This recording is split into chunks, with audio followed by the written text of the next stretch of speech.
Welcome to SP smart hybrid schooling system. बच्चे, आज हम लोग नीट डायरेक्ट में सॉल्यूशन चैप्टर के नेक्स्ट क्वेश्चंस डिस्कस करेंगे। लास्ट वीडियो में हमने क्वेश्चन नंबर 12 तक देखा था, अभी क्वेश्चन नंबर 13 देखेंगे। ये भी कंसंट्रेशन टर्म का है, डाइल्यूशन इक्वेशन पे बेस्ड है। क्वेश्चन है a 5 molar solution of sulphuric acid. हमें मोलरिटी दिया है सल्फ्यूरिक एसिड का 5 मोलर, ठीक है। Diluted from 1 litre to a volume of 10 litre. Starting में वॉल्यूम 1 लीटर है, फाइनल वॉल्यूम 10 लीटर हो गया, तो इसको V1 मान लेते हैं, इसको V2 मान लेते हैं। तो normality of solution will be, normality पूछा है तो पहले मोलरिटी निकाल लेते हैं, इसे M1 मान लेते हैं, इसको M2 मान लेते हैं। तो M2 की वैल्यू क्या होगी, तो डाइल्यूशन हो रहा है तो डाइल्यूशन इक्वेशन होता है M1 V1 equals to M2 V2। M1 5 molar है, V1 1 है, तो M2 निकालना है, V2 की वैल्यू 10 है, तो यहाँ से M2 की वैल्यू आ जाएगी 5 इंटू 1 5 अपॉन 10 मोलर, तो हाफ मोलर हो गया। अब हमें नॉर्मेलिटी निकालना है, तो नॉर्मेलिटी होता है molarity into N factor.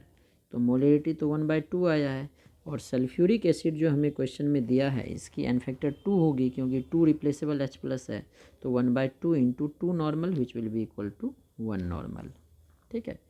Next question जो देख रहे हैं हम लोग सॉल्युबिलिटी पे देख रहे हैं। नेक्स्ट क्वेश्चन नंबर 14 है, ये भी आपको 24 में आया हुआ है नीट में। The Henry's law constant K H value of 3 gas A B and C. A का भी दिया है, बी का भी दिया है और सी का भी दिया है। ए का 145 सबसे ज़्यादा है, उसके बाद सी का है सबसे कम, बी का है 2 इंटू 10 का पावर -5, मतलब 2 अपॉन 10 का पावर 5 हो गया, तो ये तो बहुत कम हो गया। तो अब देखो हेनरी कांस्टेंट में हमने क्या देखा था, हेनरीज लॉ में जो सॉल्युबिलिटी है ये इन्वर्सली प्रोपोर्शनल होता है हेनरीज कांस्टेंट के एच के। तो जिसकी हेनरीज कांस्टेंट वैल्यू सबसे ज़्यादा है ए की, तो इसकी सॉल्युबिलिटी सबसे कम होगी। ए की सबसे कम, देखो एक ही ऑप्शन है बी, तो इसका बी ऑप्शन हमारा करेक्ट होगा क्वेश्चन नंबर 14 का। ये हेनरीज लॉ का क्वेश्चन आपका हो गया। नेक्स्ट क्वेश्चन नंबर 15 देखो, ये भी सिमिलर क्वेश्चन है। इसमें भी आपको K H value for some gas at same temperature T. Temperature constant है, क्योंकि सॉल्युबिलिटी टेम्परेचर पे भी डिपेंड करता है, तो टेम्परेचर कांस्टेंट लिया है। तो हेनरी कांस्टेंट देखो सबसे ज़्यादा किसका है, ये माइनस में पावर -5 पे सबसे ज़्यादा तो ऑर्गन का है। हेनरी कांस्टेंट ज़्यादा है तो सॉल्युबिलिटी इसकी सबसे कम होगी, तो सबसे कम ऑर्गन का बी और सी ऑप्शन है। तो अब बी और सी ऑप्शन में नेक्स्ट हम लोग चेक करते हैं। तो देखो इसके बाद नेक्स्ट कौन है, 1.67 CO2, तो सी इसके बाद CO2 दोनों में है। CO2 के बाद अभी इस दोनों में CH4, क्योंकि इसकी वैल्यू तो सबसे कम है, तो CH4 ये रहा, तो इसलिए बी ऑप्शन इसका करेक्ट होगा। नेक्स्ट क्वेश्चन नंबर हमारा 16 है, ये वेपर प्रेशर पे बेस्ड है क्वेश्चन नंबर 16। तो क्या बोला गया है, correct option for the value of vapour pressure of solution. Vapour pressure of solution पूछा है, टेम्परेचर 45 है, with benzene to octane in molar ratio, मतलब मोल ऑफ बेंजीन को बी मान लेते हैं और ऑक्टेन को ओ मान लेते हैं, इसका रेशियो 3:2 है। 45 degree Celsius vapour pressure of benzene, benzene को बी माना है, तो पी बी नॉट के वैल्यू 280 mmHg में ही है, रहने तो बाद में लिख देंगे। ऑक्टेन का PO नॉट इसकी वैल्यू 420 है। तो टोटल प्रेशर क्या होगा, हमने पढ़ा था अगर ए और बी लेते हैं तो PA0XA प्लस PB0XB, रॉल्ट्स लॉ से, ठीक है। तो ए के बदले हमने बी माना है और बी के बदले ओ माना है, ठीक है। तो हमने सबसे पहले XB निकालना पड़ेगा, मोल फ्रैक्शन ऑफ बी। तो बी का अगर 3 होगा तो टोटल क्या होगा 3 + 2, तो मोल फ्रैक्शन 3/5 हो गया। XO क्या होगा, ओ का 2 आएगा, तो टोटल 3 + 2 2/5। तो टोटल प्रेशर क्या होगा, PB0 280 into XB 3/5 plus PO0 420 into XO 2/5। अब इसको सॉल्व करते हैं, तो 5 × 5 5 5 × 25 5 6 × 30 5 8 × 40 5 4 × 20, तो 3 6 × 18 3 5 × 15 1 16 2 4 × 8 2 6 × 18 168 प्लस 168, तो ये आ गया 8 8 16 6 12 1 13 213 336। तो इसका आंसर 336 आ जाएगा हमारे पास। 336 ऑप्शन देखो डी पार्ट में है, तो डी पार्ट करेक्ट होगा। क्वेश्चन नंबर 17 देखते हैं। क्वेश्चन नंबर 17 में क्या बोला गया है, वाटर सेचुरेटेड एयर, वाटर और एयर वाटर जो है सेचुरेटेड है एयर के साथ। The mole fraction of water vapour, mole fraction of water vapour है 0.02। तो मोल फ्रैक्शन ऑफ एयर क्या होगा, सम ऑफ मोल फ्रैक्शन 1 होता है, तो 1 माइनस 0.02 तो 0.98 आ गया। Total pressure of saturated air, total pressure दिया हुआ है 1.2 atm। तो partial pressure of dry air, तो इसमें तो Dalton's law of partial pressure लगेगा। तो pressure of partial pressure of air क्या होगा, mole fraction of air, mole fraction of air into total pressure. तो मोल फ्रैक्शन ऑफ एयर क्या है 0.98 इंटू 1.2। तो 0.98 को 1.2 से मल्टीप्लाई करके आ रहा है 1.176 atm आ जाएगा। तो 1.176 आपका डी ऑप्शन है, तो डी ऑप्शन करेक्ट होगा। ठीक है, नेक्स्ट क्वेश्चन नंबर 18 देखते हैं हम लोग। क्वेश्चन नंबर 18 में क्या बोला गया है, विच of the following statement about the composition of vapour over an ideal 1:1 molar mixture of benzene and toluene. मतलब मोलर रेशियो ऑफ बेंजीन और टोलिन, बेंजीन को बी मान लिया, टोलिन को टी मान लिया, 1:1 है। एज्यूम द टेम्परेचर कांस्टेंट है, वेपर प्रेशर 25 पे ही सेम टेम्परेचर है। तो vapour pressure of benzene P not मान लेते हैं 12.8 किलो पास्कल में दोनों है, रहने देते हैं। और क्या है toluene, vapour pressure of toluene है 3.85, ये भी किलो पास्कल में है, तो इसको भी रहने देते हैं। ठीक है, तो बाकी स्टेटमेंट देखेंगे, vapour will contain a higher percentage of benzene. अब वेपर में क्या होगा, तो वेपर में मोल फ्रैक्शन निकालने के लिए तो हमें YA और YB निकालना है। तो सबसे पहले हम क्या करेंगे, मोल फ्रैक्शन सॉल्यूशन में निकालते हैं। तो एक्स भी क्या होगा 1/1 + 1 दैट इज हाफ। तो एक्स भी हाफ है, तो एक्स टी भी 1/1 + 1 हाफ होगा। ठीक है, तो यहाँ से प्रेशर निकाल लेते हैं। प्रेशर क्या होगा, PB0 XB + PT0 XT। PB0 की वैल्यू क्या है हमारे पास 12.8 into half, PT0 3.85 into half. तो 2 × 12 2 × 8 6.4 हो गया, 2 एकम 2 2 9 18 2 2 4 1 5 1.925 हो गया। अब इसको 8 ऐड कर दो, 5 2 9 4 13 8.325 आ गया। यूनिट क्या था सबका, किलो पास्कल। अब mole fraction of benzene in vapour phase क्या होगा, PB0 XB upon total pressure.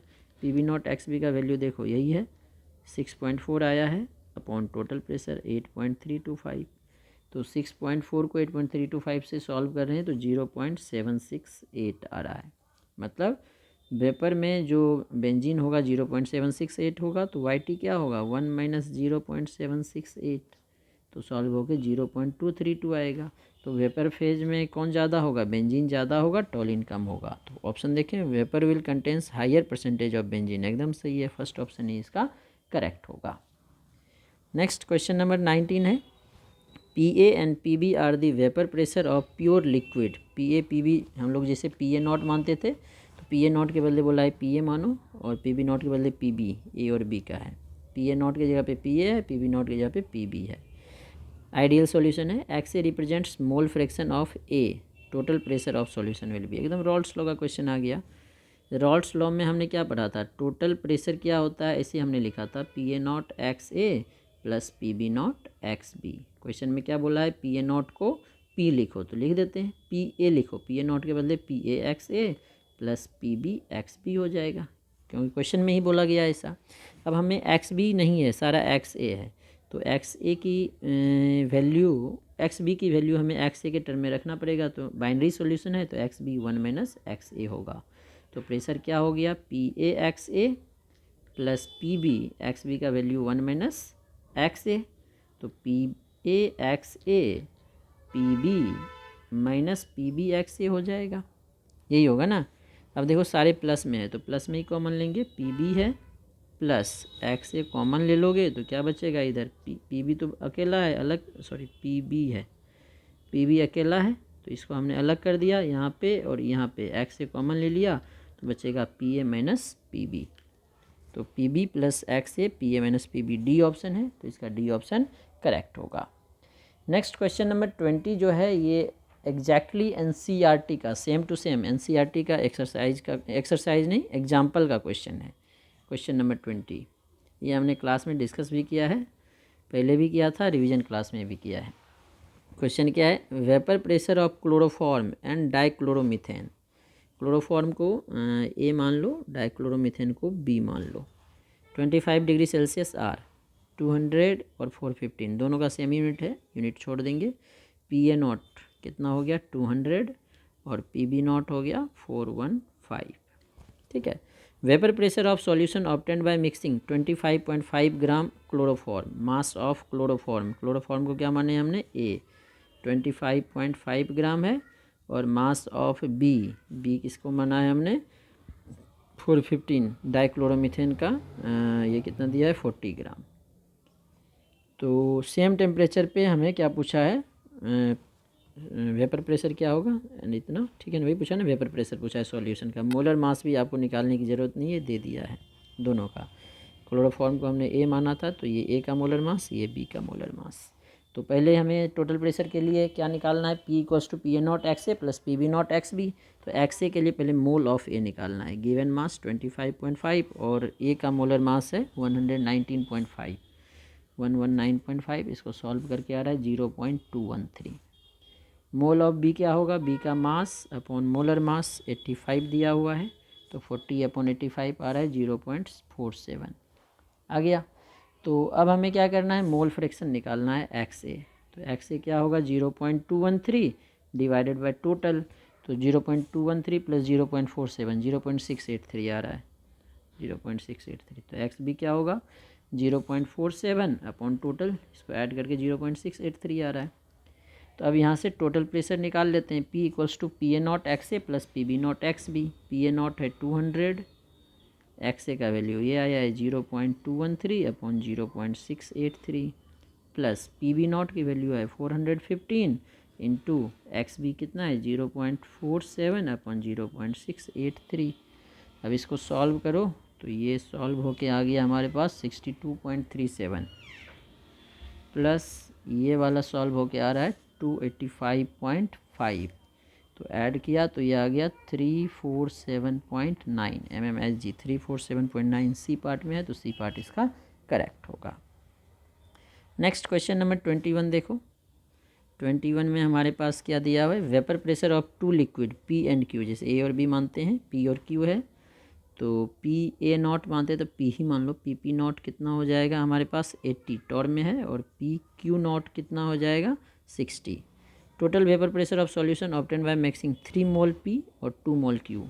तो मोल फ्रैक्शन ऑफ पी क्या होगा 3/3 + 2 5, मोल फ्रैक्शन ऑफ क्यू होगा 2/3 + 2 5।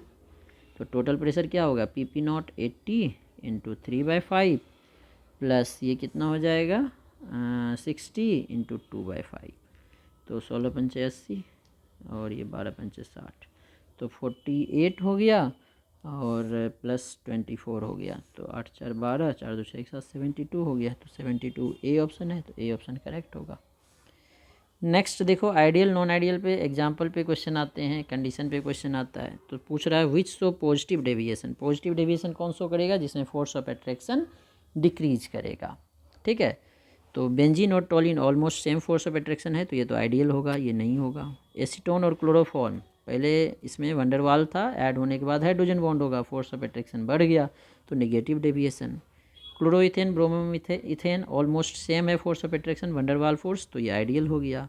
इथेनॉल में हाइड्रोजन बॉन्ड है, एसीटोन ऐड कर देंगे तो वंडरवाल फोर्स हो जाएगा, तो फोर्स ऑफ अट्रैक्शन कम हो गया, इसीलिए पॉजिटिव डेविएशन शो करेगा। ठीक है, 23 नंबर क्वेश्चन देखो, which of the following statement is correct regarding solution of two component A and B exhibit positive deviation, ये भी पॉजिटिव के लिए है। Intermolecular force of attraction between A जिसको solvent and B B solute equal to those of between A B, एकदम गलत है बच्चे।